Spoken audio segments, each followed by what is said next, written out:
In this video, I'm going to show you a simple trick for mixing kick. First, you need to listen to your kick and see if this EQ curve is useful for it or not.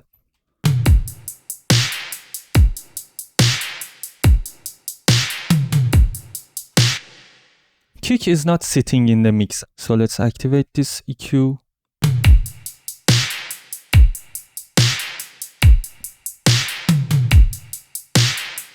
Now it sits in the mix, so let's add limiter. The limiter is from Acon digital plugins and is a powerful, feature-rich, good sounding limiter.